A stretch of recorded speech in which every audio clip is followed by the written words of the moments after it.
एक ऐसी सिविलाइजेशन जो मानती थी इंसानों का दिमाग कुछ काम का नहीं है। मैं बात कर रहा हूँ इजिप्ट की। वो लोग इंसान के मरने के बाद उसका दिमाग निकाल लेते। दरअसल उनके परिवार या फिर आसपास के इंसान कोई भी मर जाता था, उनकी नाक तोड़ के एक हुक से उनका दिमाग निकाल देते। उन लोगों को ये माना था दिमाग सबसे पहले सड़ना स्टार्ट होता है, और वो लोग ये मानते थे जितने भी यादें और जितनी भी अच्छाई वो दिल के अंदर है, और जिन्हें भी वो अपना भगवान मानते थे उनकी सारी अच्छाई उनके दिल में रहती है। वो ये सोचते थे ये सारी अच्छाइयाँ भगवान देखते हैं, इसलिए दिल को सबसे ज्यादा मेन माना जाता था। और आज भी कई लोगों का मानना ये है कि इजिप्ट को एलियंस ने बनाया है, लेकिन ऐसा नहीं है। साइंटिस्टों ने ये पता लगा लिया है कि इजिप्ट को एलियंस ने नहीं बनाया है। दरअसल ये बात जब पता चली जब कुछ साइंटिस्ट की टीम इनकी फॉसिल पे रिसर्च कर रहे थे। उन्होंने इन फॉसिल की रिसर्च में ये चीज ऑब्जर्व करी, इनकी बैकबोन में बैंड आ गया, जो की ये बैंड बार बार कोई भारी चीज उठाने की वजह से ही आ सकता है। इसी एक कारण की वजह से मिस्ट्री सॉल्व हो जाती है। और बॉडी को 40 दिन तक नमक के पानी में रखा जाता था ताकि बॉडी की सारी नमी निकल जाए। इसी एक कारण की वजह से इनकी बॉडी आज तक प्रोटेक्ट है। आप लोगों ने भी सोचा होगा इजिप्ट के लोग इतनी बड़ी बड़ी अपनी कवर क्यों बनाते थे, मरने के बाद अपना सोना क्यों दफनाते थे। उन्हें ये लगता था जो चीज इस सदी में काम आई वो अगली सदी में भी काम आएगी हमारे,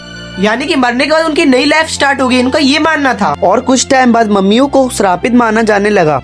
जब पहली बार किसी राजा की मम्मी खोली गई तब वहाँ के लोगों को नई नई बीमारियां पकड़ने लगी, लोग अजीब तरीके से मरने लगे। इसका सबसे बड़ा कारण था फंगस और बैक्टीरिया, लेकिन लोग इसे श्राप मानने लगे। जहाँ आजकल की मॉडर्न मशीनें 70,000 किलो तक का वजन उठा पाती, वही पिरामिड के पत्थरों का वजन 2 टन तक का था। लेकिन इतने बड़े पत्थरों को लोगों ने उठाया कैसे और ये पिरामिड कैसे बना, ये आज तक कोई मिस्ट्री सॉल्व नहीं कर पाया। कई साइंटिस्टों का ये मानना है इस तकनीक का उपयोग करके पिरामिड के ऊपर पत्थर चढ़ाए होंगे। एक इंसान पत्थर के ऊपर बैठा रहता था और ऊपर से पानी और नमक डालता रहता था ताकि फ्रिक्शन कम हो। इसकी वजह से पत्थरों को ऊपर चढ़ाया जाता था और पत्थरों को एक्यूरेसी से काटने का काम किसी और को सौंप दिया जाता था। और अभी तक साइंटिस्टों की रिसर्च में कोई भी सुराग नहीं मिला है, ना कोई मम्मी ना किसी राजा का फॉस है। जिसका सबसे बड़ा कारण इजिप्ट की बनने के कुछ सालों बाद ही उसकी सारी मम्मीज की कॉफिन और सारा सोना चांदी चुरा लिया। आज भी इजिप्ट कई मिस्ट्रियों से जुड़ा हुआ है, लेकिन साइंटिस्ट इनकी कई चैम्बर पर अभी तक रिसर्च कर रहे हैं। वीडियो यहीं पे खत्म होती है। वीडियो जरा सी भी अच्छी लगी हो तो लाइक और सब्सक्राइब करना बिल्कुल मत भूलना।